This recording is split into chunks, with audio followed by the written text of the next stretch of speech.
I'm Professor Kevin Dutton from the University of Adelaide, Australia's first professor for the public understanding of psychology, and also probably best well known for my work on psychopaths, not just the bad ones, but the good ones, what I argue are the ones who benefit society. And what does the public understanding of psychology look like? What problem are you fixing? Well, it looks like a beautiful sun-kissed beach with turquoise waters, actually, Dom, to be honest. I'm down here in the University of Adelaide, mate, but seriously, don't let my employers hear that. No, what it is, it's engaging the general public with psychology. So the psychology is a very broad church. It's a very broad science. There's loads of different kinds of research being done in psychology departments across the world. Everything from developmental psychology, which looks at how the brains of children develop, to forensic psychology, to cognitive psychology, how we make decisions. So sometimes the general public views psychology with a bit of suspicion. They don't quite know what's going on. So my role is to basically unpack it a little bit for the general public and make it a little bit more accessible. So open the doors to the psychology labs and kind of bring the science out and bring the people in a little bit. The psychopath, how did you end up thinking that studying psychopaths or sharing your knowledge of good psychopaths with the world was a good idea? I mean, the honest answer to that question is my old man was a psychopath. I mean, my old man was a market trader. He was not on the stock market. He was like on the streets. He was like Del Boy. I mean, he even looked like Del Boy. I mean, he could sell shaving cream to the Taliban. He was ruthless. He was fearless. He was nerveless. He was shameless. And he could do things that most normal people would find psychologically impossible. I mean, I'll give you an example. I used to help him on the store years ago around London, when I was a kid. And I always remember one time he got his hands on a load of diaries. And these diaries were very different to anything we'd actually had before, because they were actually nice. They were leather embossed, or fake leather anyway. They were embossed. They were smart. They were slimline. And there was a reason for them being slimline. Anyway, he sold these diaries. I remember one afternoon sometime.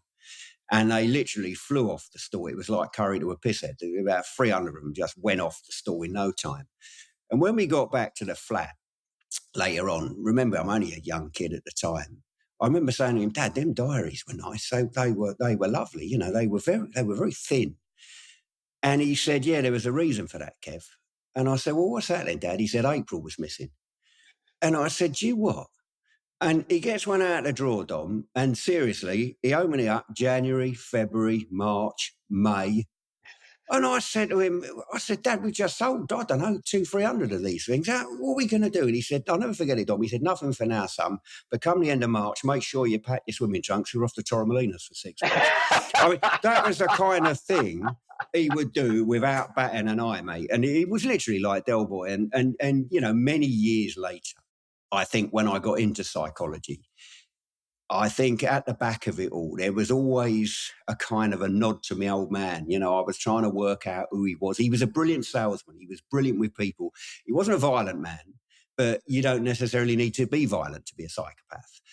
But he literally had no shame, no embarrassment, no sense of consequence at all. He's a real charmer as well. And I think probably a lot of my work in that space has been to kind of try to work him out. And he's not with us any longer. Well, at least I don't think he is anyway. To try to work out who he was. So that's kind of the short answer to it. So you go from son of a London market trader to a professor at Oxford, Cambridge, and now Adelaide. How does that journey work? Well, I'm still trying to work that one out myself, to be honest. I mean, I've basically, my mum and dad were very, very different people. And as I said, I've just told you about who my old man was. My mother was a very strict Irish Catholic disciplinarian. She was very interested in education. And so she sent me to a good school, a school where you're fee-paying school. And what I didn't know at the time was she was actually cleaning the houses of some of the other kids in my class to send me there, which I didn't know at the time. You can imagine, had I known at the time, that'd have been rather embarrassing, but I didn't know at the time. And I was doing quite well at school. And then my mother died she got cancer when I was 16 years old. And of course, then it was just me and my old man. And my old man wasn't interested in education and I wasn't interested in education. I went off the rails and I ended up leaving school with absolutely nothing, but it didn't bother me. I kind of, went off the rails. I was working for my old man. I was getting money. I was doing all kinds of odd jobs, spending it, having a great time. And then one day, I'll never forget it, Dom, I got a job in a plastics factory. And I was about 22, I don't know, early, mid-20s. And it was a plastics recycling factory.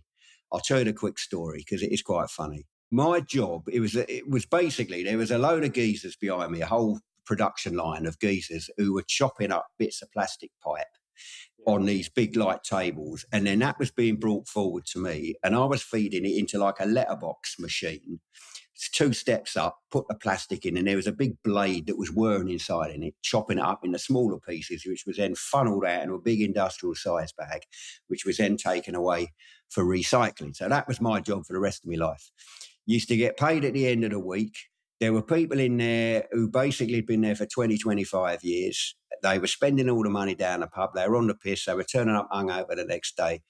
And this was them. And I thought, well, this is me, it's for the rest of my life. And anyway, long story short, I don't like giving in. But after 2 days of this, I'd had enough.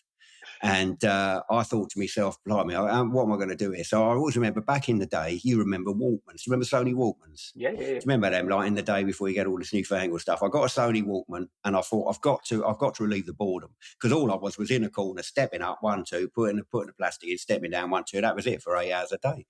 So I got a Sony Walkman, I put it on, and I don't know, I had on Queen or something like that. I was listening to Freddie. And of course, what happened was, not only did I step up the work rate in conjunction with the music, but one thing, the one thing that the boss said to me is basically the no is don't overload the machine. He said, but you'll be able to tell. He said, because the tone of the blades change. He said, no one's ever done it. So what happened was I was listening to the music, stepped up the work rate. Not only did I overload the machine, I couldn't hear the blades. Could I change? Because I'm listening to, I've got old Freddie Mercury on the old phones, haven't I? So anyway, that sense you hear, a sense of getting stared at, right? All of a sudden, I turned around, I thought, I don't know. And all these geezers who are working, chopping up the pipes on the tables, they're all cowering below the tables, right? And I thought, right, I whipped off the headphones and the blades are going like this. And the boss, I'll never forget it, was a big red button on the side of the machine. The boss came over, he thumped the button and he had a front pocket on his shirt. And he took out 5 £20 notes like this. And he said to me, here's your money to the end of the week. Now, fuck off and don't come back. And I'm not joking, Dom. I ran out of that factory. And that was it. And I thought, I've got to do something. I can't go on like this. I've got to do something with my life. So I went to adult education college and I thought, oh, let's go back to education. And, of course, most of the courses in the adult education college, night classes, Birkbeck College at University of London, which is still going, a fantastic place, which does extramural courses. Most of them were A-levels, and I'd already had a bit of history with them. So I noticed diploma in psychology, and I thought that's a little bit different. And diploma, letters after your name, So I basically enrolled on that, done it, and ended up many years later in Cambridge and then Oxford, now Adelaide, mate. So that's the story. That's the story. Fantastic. Well, and look, we were chatting before we were recording, saying we thought we might do a quiz. People are now thinking, must be quiz time. They've got a pen and paper or their phone handy. Yeah. What are you going to do to me? Well, what we'll find out whether you, Dom, are a psychopath or not, or more specifically, all right, because none of us want to be sued, right? I'm having a good life down here in Adelaide. I've just told you I've spent all them years trying to get here, mate. I don't want to end up banged up now because of a lawsuit. No one's diagnosing anyone here today, folks, all right? But what I'm going to do, I'm going to give you a little quiz, which is a pretty accurate reflection on where you are on the psychopathic spectrum, all right?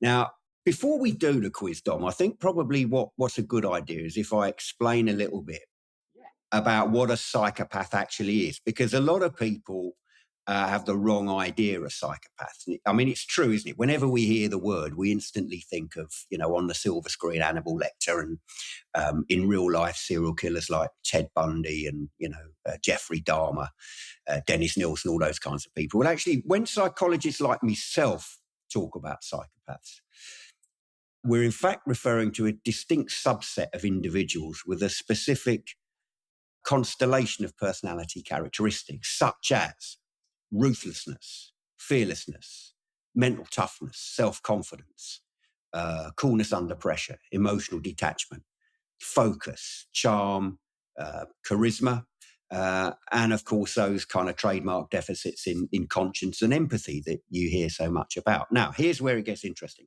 None of them characteristics are necessarily a problem in themselves. In fact, all of them dialed up at the right level and deployed within the right context can actually prove rather useful.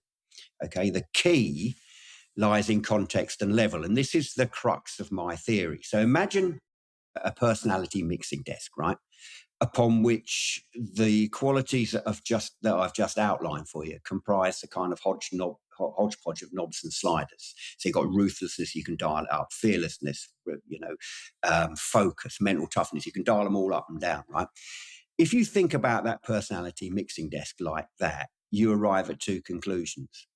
The first, just like any mixing desk in a music studio, is that there's no one-size-fits-all objectively correct setting at which those dials may be positioned. It will invariably depend on timing upon the particular set of circumstances you might happen to find yourself in.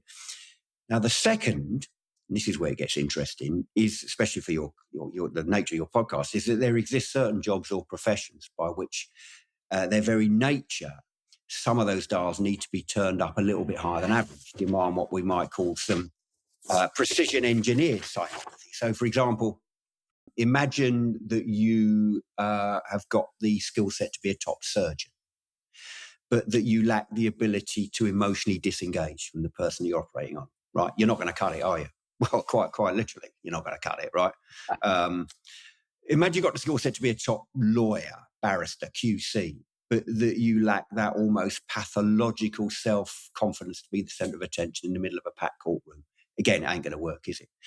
Imagine you've got, the strategic and financial smarts to be a top business person, but that you lack the ruthlessness to fire someone if they're underperforming, or the coolness under pressure to ride out a storm, or the sheer balls necessary to take, say, a calculated risk when appropriate, right? Now, those traits, those characteristics that I've just outlined for you, they're ruthlessness, fearlessness, self-confidence, emotional detachment, and coolness under pressure, comprise 5 core characteristics of the psychopathic personality. Now, in them particular context, Dom, I wouldn't necessarily argue that they are dysfunctional. In fact, I would argue, and I have done quite persuasively, that they are very functional and very, very beneficial to society. It's when you start using them in the wrong context, in the wrong combinations, at the wrong levels, and with the wrong intentions that they start to get toxic. So I make a distinction between your bad psychopaths, which are your serial killers, your Jeffrey Dahmers, your Ted Bundys and all that, and good psychopaths, which are, say, people, a lot of the lads who I've worked with in special forces, for example, are very high on the psychopathic spectrum. In fact, my old pal Andy McNabb, we wrote a book together, Good Psychopath's Guide to Success, very high on the psychopathic spectrum. It was no surprise to him when I tested him and he found out. Everything suddenly made sense to Andy, So when we do the test, if you score high on it, folks, don't start thinking, well, that makes me a bad person, I'm a serial killer or whatever. Actually, it could be a good thing. It just depends on what you do. All right. So there's a very long disclaimer there, Dom. It's interesting. I've used a tool called Gallup Strengths for a number of years. And in there, they sort of say, look, there's 34 strengths, one of which is empathy. Yeah. And for me, empathy is number 34 out of 34. And I'd always thought to myself, I wonder what it would be like to have if empathy was in my top 5, if I was more empathetic. Yeah. I was working with a client who said, who had empathy in his top 5. And he said, oh, that's a really difficult decision. I just wonder how my team will feel about this. And I thought to myself, that thought has never crossed my mind. No. I'm really pleased that I don't have empathy in my top 5. That would mean I would feel paralyzed by that. It's just fascinating. When we talk about empathy, it's a little bit more complicated, right? So there's two kinds of empathy, right? There's cold empathy and there's hot empathy. Hot empathy is the feeling of feeling what another person is feeling. If you see someone else in distress, mate, it's that genuine feeling that you feel their pain. That's hot empathy. Psychopaths lack that. They don't have that, right? Cold empathy is something very different. So cold empathy is the ability to cognitively and dispassionately imagine what another person is feeling. And psychopaths tend to have that kind of empathy more than the rest of us. So they're able, that makes them very, very good manipulators and persuaders, because they can get involved in the persuasion process without feeling the heat and light themselves. They can kind of go in and almost surgically, almost like a persuasion grandmaster, move people around the chessboard of life without actually getting involved in it themselves. So cold empathy is something that psychopaths have more of than the rest of us, but they lack the hot empathy. And I'll give you a very chilling example of this, mate. I always remember one psychopathic guy. He was an armed robber who I was talking to. And he said something which I'll never forget. He said, you know, you don't necessarily need to have color vision to work out how a traffic signal works. All you need to know is which bit lights up. So do you think about that? If you can't see red, amber, and green, right, you can still drive along a street. But all you got to know is whether the top bit, the bottom bit, or the middle bit's lit up. And that is very, very much how psychopaths do emotion. And that's the difference between your two types of empathy there. Hot empathy is you see it in color. Cold empathy, you see it in black and white, but you're just looking at what bits light up. And that's very chilling, makes you a very dangerous person. Yeah. Or can do. There you go. But anyway, should we do the quiz? Yeah, let's do it. Let's do it. Okay, well, I've got it, funnily enough, Dom, I've got it right in front of me. Bit of a coincidence there, isn't it? Right, okay, so listen, folks, what I'm going to do, you're going to need a pen and paper, or you're going to need a mobile phone, anything can score your answers, record your answers to each of these statements I'm going to read out. And there's 11 of them, right? There's 11 statements. And these 11 statements all hypothetically describe you as a person, all right? And what you've got to do, you've got to score each of the statements according to a little scoring key that I'm going to give you now, all right? So if you strongly disagree that the statement describes you, give yourself 0. If you disagree, give yourself 1. If you agree, give yourself 2. And if you strongly agree, give yourself 3. All right. So it's a 0 to 3 code. 0 strongly disagree, 1 disagree, 2 agree, and 3 strongly agree. All right. And what I'll do, I'll read them out. We'll whistle through them. There's 11 of them. And you've got to score each one according to how you think you're fair on it. All right. Number 1, I rarely plan ahead. I'm a spur of the moment kind of person. I rarely plan ahead. I'm a spur of the moment kind of person. 0 strongly disagree, 1 disagree, 2 agree, and 3 strongly agree. Number 2, you'll be so glad you're doing this on your own, Dom. Number 2, cheating on your partner's okay, so long as I don't get caught. There you go. Whenever I do this with students, it's always the one in a big lecture theatre where they're looking over each other's shoulder, right? Yeah. I collect all the score sheets in at the end. No, I don't really. No. Cheating on your partner's okay as long as you don't get caught. Number 3, if something better comes along, it's okay to cancel a long-standing appointment. If something better comes along, it's okay to cancel a long-standing appointment. Took us 5 goes to get this podcast up and running, Dom. You kept cancelling on me, mate. I'm joking, folks. It didn't. Number 4, right? Number 4, this is a good one. Seeing an animal injured or in pain doesn't bother me in the slightest. Seeing an animal injured or in pain doesn't bother me in the slightest. Number 5, driving fast cars, riding roller coasters, and skydiving appeal to me. Number 6, it doesn't matter to me if I have to step on others to get what I want. Number 7, I'm very persuasive. I have a talent for getting other people to do what I want. Number 8, I'd be good in a dangerous job because I can make my mind up quickly. Don't think too long about that one. Look at that. He's got that one down straight away. Look. Number 9, I find it easier to keep it together when others are cracking under pressure.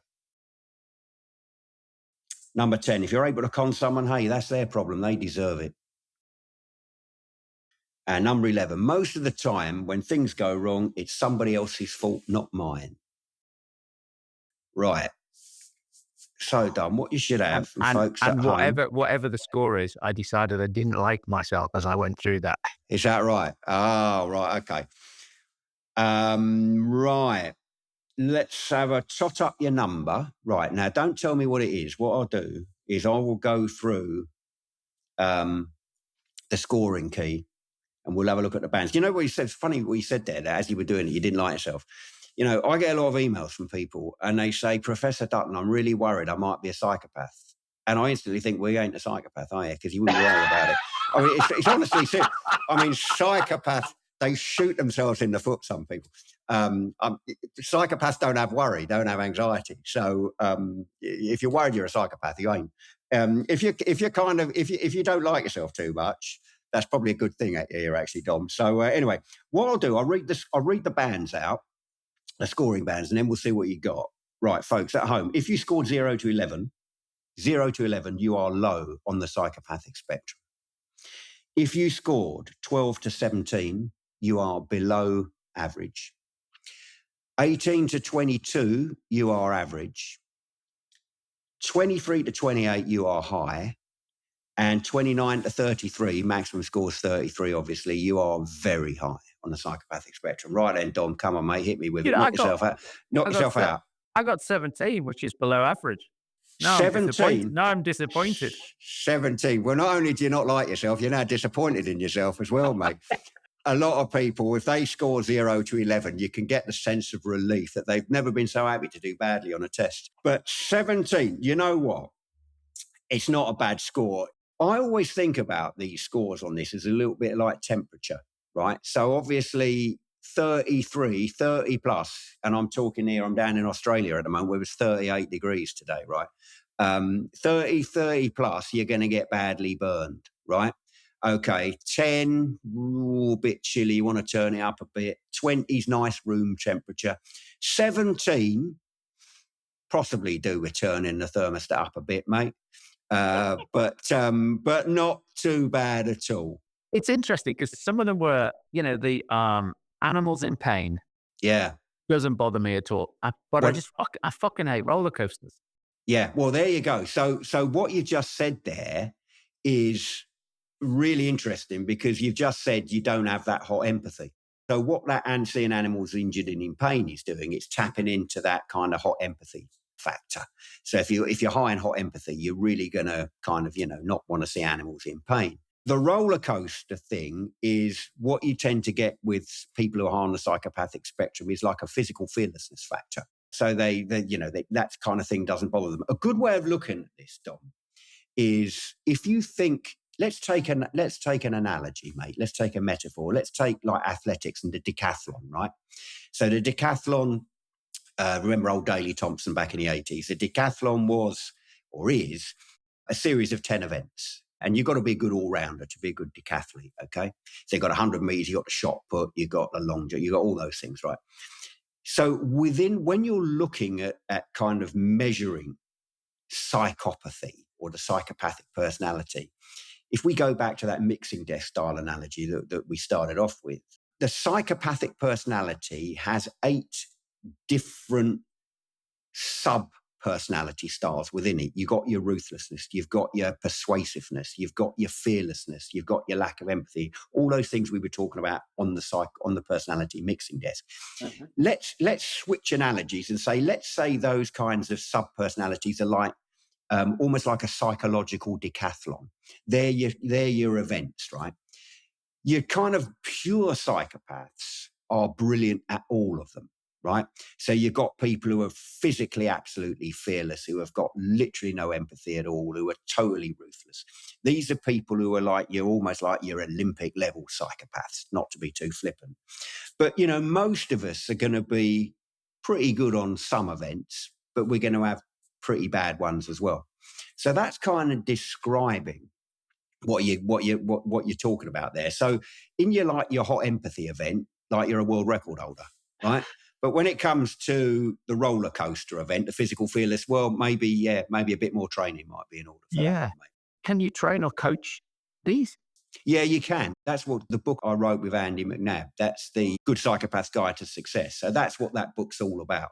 Of course, when the book came out, the media got all over it and they said Dunn and McNabb are trying to turn the population of the world into psychopaths. We weren't actually. We'd have been happy with just turning the British into psychopaths. But anyway, what we were doing was it was just, if you are lacking in assertiveness or confidence or stuff like that, it was like, here's like a few tips to like turn those dials up to beyond the middle point, or just to make yourself a little bit more efficient or confident.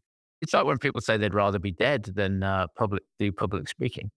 Yeah, yeah, yeah, yeah. And then I was listening to something the other day which said actually the physiological reason for that is that you are probably shallow breathing, maybe even hyperventilating, and your CO2 concentration goes up, and that triggers your fear response because your brain thinks you're That's right. suffocating. And Yeah. so, you could train yourself through that. We're getting into a topic now called emotion regulation, which is a big topic in the psychology of emotion and how you regulate emotion. And it's very interesting, actually. So some people are very good at regulating anger. If you're angry, some people are very good at not showing it. Other people need anger management classes. But if you're very good at, say, managing and regulating anger, that doesn't necessarily mean you're going to be great at regulating fear or even regulating happiness. So, if you've got problem regulating the emotion of happiness, you might well, be into substance abuse or alcohol disorders or stuff like that. So emotion regulation is a very interesting facet of the psychology of emotion. But even within different emotions, there are differences in people in how they regulate them. So let's take fear, for example. So, some people I know, and I'm sure you know, are terrified of public speaking, but they've got absolutely no fear of heights or flying or stuff like that. Other people, it's the reverse. Some people are terrified of, heights and flying planes and all that kind of thing, but love public speaking. So it's even the regulation of fear is an interesting one. I mean, I'll tell you something. I used to say I was on a flight with a friend of mine. I won't tell you who it is because he's quite well known, but he got me thinking about fear and flying in a very different way, because I was on the flight with him and he didn't like it and we hadn't even took off. And he's already saying we're a bit high up and we're taxiing on the runway. And I always remember saying to him, listen, if your number's up, your number's up, right? So don't worry about it. And he turned around to me and he said, Kev, what if it ain't my number? What if it's the pilot's number or someone over there? There's 400 people on this flight, mate. He said, don't bring me into it. He said, what if it's someone else? And do you know what? I started shitting myself. I started thinking he's got a point there. I did, we did a course on statistics when I was at uni. That always puts the cats among the pigeons because psychology students, sorry to interrupt you, Tom, we used to call it the Cracker effect. You remember that TV show, Cracker, with Robbie Coltrane as the offender profiler? Well, there was a huge upsurge in psychology, in students wanting to study psychology because they all wanted to be cracker back in the 80s or 90s, whenever it was. And of course, one of the first things they have to do in first year psychology is statistics. And you could just see people terrified of it. You've got to learn, how to analyze data and all that. They thought Cracker never had to do this. He just went out on the piss and talked to serial killers. But actually, for any prospective psychology undergraduates listening to this, statistics is very important. So I'm glad you did it. It was just a joke that my old man used to tell all the time. A bit like, if the pilot's number's up, he said, if you want to make sure that there's not a bomb on your plane, you should smuggle a bomb on. What's the chances of 2 bombs on the same plane? No, that's right. And so the guy goes, no, you don't understand it. They're 2 completely separate events. They're not connected at all. But That's exactly right. Everyone in the room's going, oh, but it feels like they're connected. And so it put him in it put him in a really difficult spot trying to Yeah. do the maths to prove that he was right and my old man was talking out of his backside. No, But no, no. It's the old joke about there's, the ratio of psychopaths in the general population is 1%. So if you're in a group of 100 people, there's likely to be one person in there that's a psychopath. So blow them all away so you don't get exposed to them. Work that one out. Somebody told me that once, but one of the things you said earlier was business people, mm, finding it difficult to get rid of poor performers, to have that difficult conversation. I think I spend a lot of my time helping people have those difficult conversations or think about mm, how they might prepare for those conversations or how to get into some of those conversations. And we've had guests on the show that have got methodologies. Is there something from, your work where you think, here's some tips that people could take away from this that would help mm. them have difficult conversations? And actually, at this time of year, one of the difficult conversations or thoughts that people are having is, I'm going to have to get rid of people. Should I fire them before Christmas or after Christmas? And that makes them really unhappy to have those thoughts. Yeah. Well, I would say fire them on Christmas Day. I mean, I don't see the before after distinction, mate. Call them up at 11 o'clock on Christmas Day and say you're fired.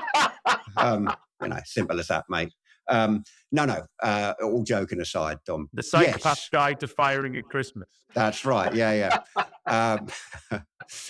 What I would say, okay, there's one thing that psychopaths do, well, amongst a number of things. One thing that psychopaths do is they're able to what's called decouple emotion from behavior.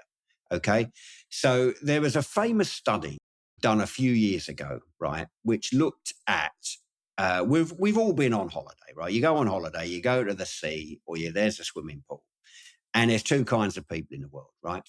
There's the people that run straight into the sea and get it all over with in one go, or jump straight into the pool, get it all over with in one go. And then you've got they're what we call the jumpers.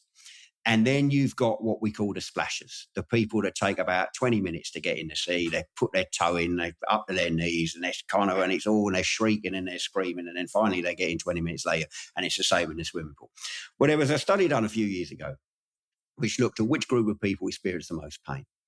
Is it the jumpers or is it the splashers? And it turned out, no one's going to be surprised by this, it's actually the splashers experience the most pain because they're aggregating the pain as they're going along. And also they're imagining it to be far worse than it actually is. And that exacerbates the little bits of pain that they're feeling anyway. So the splashers experience way more pain than the jumpers. Now, what's that got to do with real life? And what has it got to do with firing people? Well, okay. There's such a thing, which I call psychological splashing and psychological jumping. So when you've got a difficult task to do, let's say making a difficult phone call or firing someone or whatever, it could be any difficult thing. What do? Well, a lot of the time we psychologically splash. We do anything apart from the task itself. Students who might be listening to this who are revising for exams, or you've got to do an assignment. What do? You tidy your room for the first time in your life. You know what I mean? Right? You do anything but actually get on with what you're meant to be doing. In other words, you're psychologically splashing. So here's the deal, right? Next time you've got something difficult to do, whether that's fire someone or file a report or make any kind of difficult phone call or whatever, or have a meeting, right? Okay. Decouple emotion from behavior and do it straight away, because it is the most pain-free way and the most efficient way of doing business. And it makes you feel better and it gets it over with quickly. And also it's less pain all round. So decouple emotion from behavior and get on with it straight away. Somebody once asked me, what's the difference between people who are great, especially in say something like sport, people who are great and people who are good? And that's a very interesting question. It's much more interesting than the difference between people who are good and people who are bad. That's not very interesting, but it gets interesting when you talk about the difference between great and good. And what I've discovered, Dom, over the years is the difference between great and good. It comes down to something very simple. It's the ability to do what needs to be done when you don't feel like it. All right. So anybody can do what needs to be done, mate, when you feel like it. Right. Anybody can do that.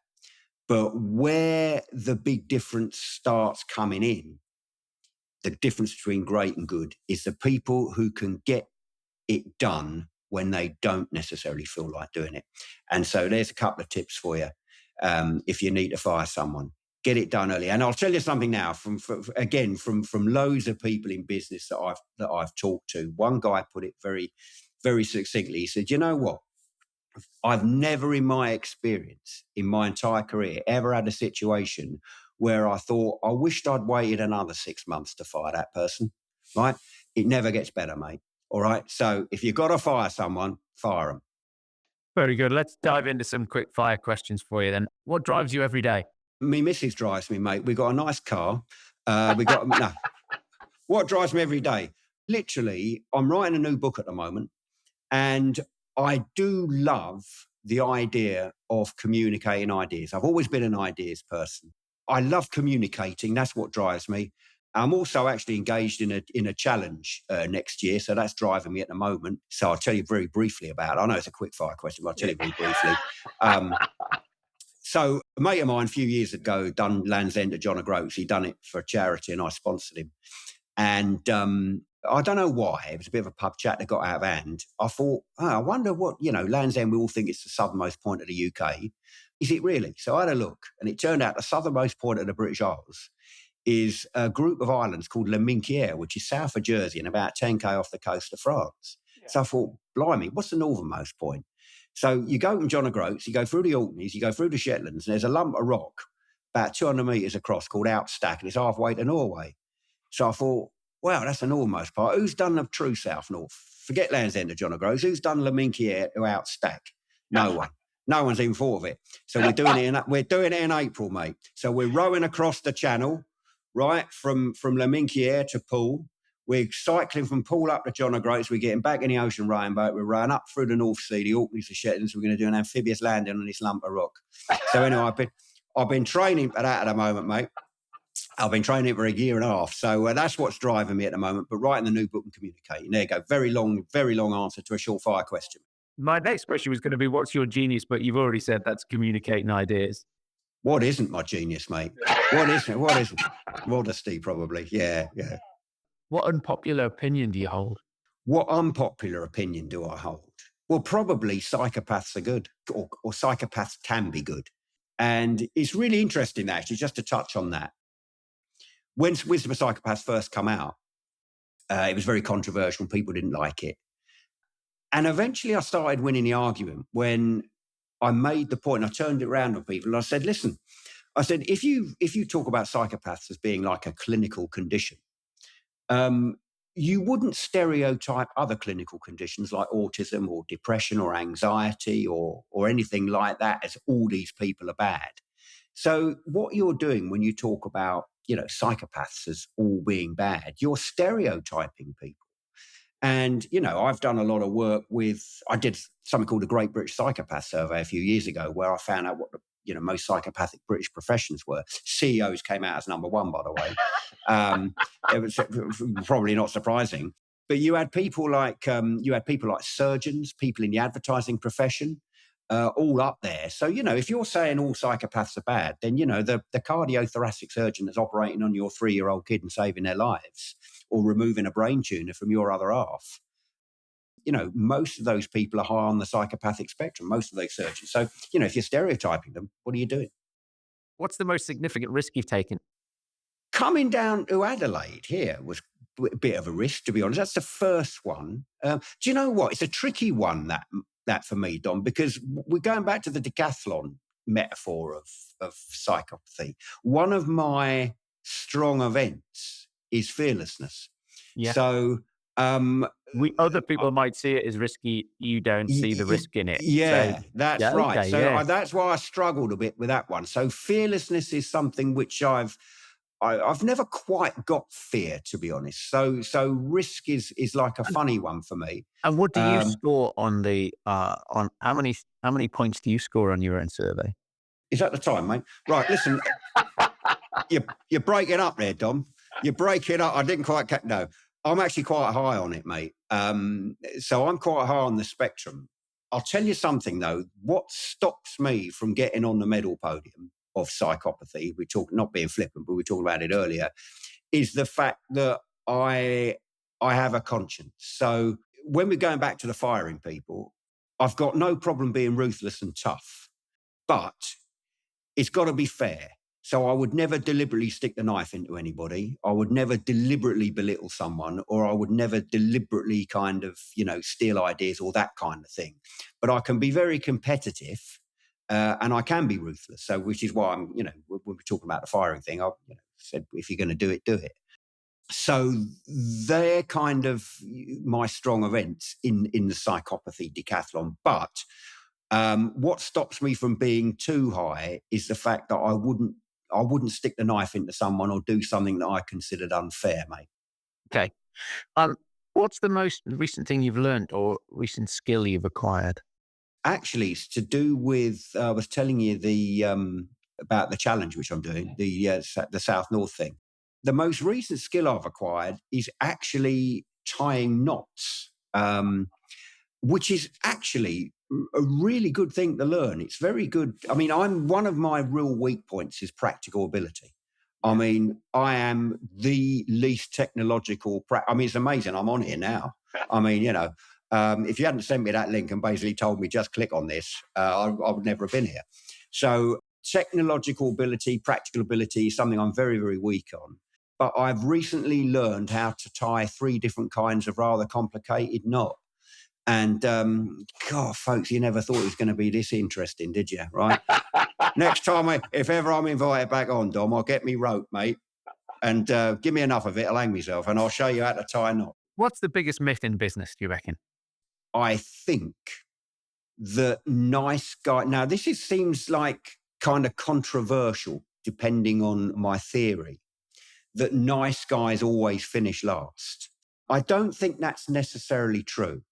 I think it all depends on the kind of context that you're in. One SAS guy once told me, sometimes in order to clean up, you need to fight dirty. And I think one of the biggest myths in business is the idea that you've either got to be completely nasty or virtuous all the time in order to succeed. I think it's a little bit like 2 clubs in a golf bag.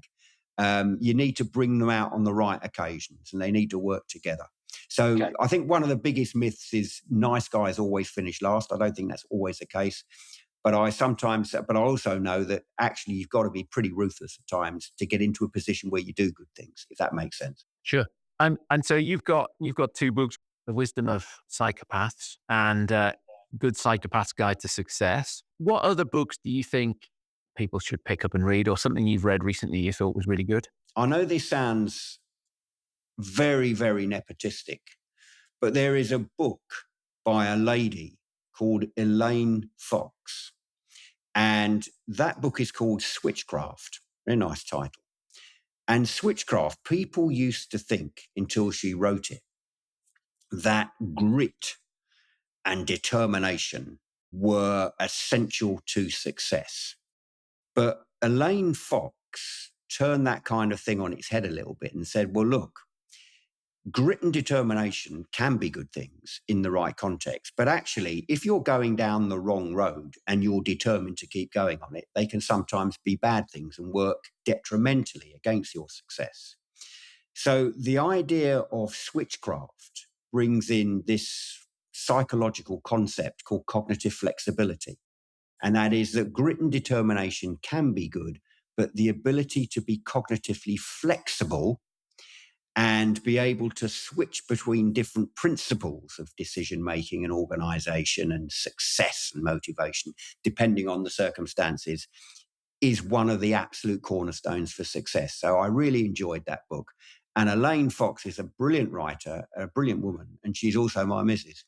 So my immeasurably superior other half. So, but I do seriously rate that book. And I think in business, cognitive flexibility, forget the fact Elaine Fox is my missus, cognitive flexibility is extremely important. So I think seriously, your listeners might like that one. Fantastic. Kevin, it's been an absolute pleasure chatting to you today. Oh, mate, I've really, well, do you know what? I mean, it just feels like we're down a pub, doesn't it?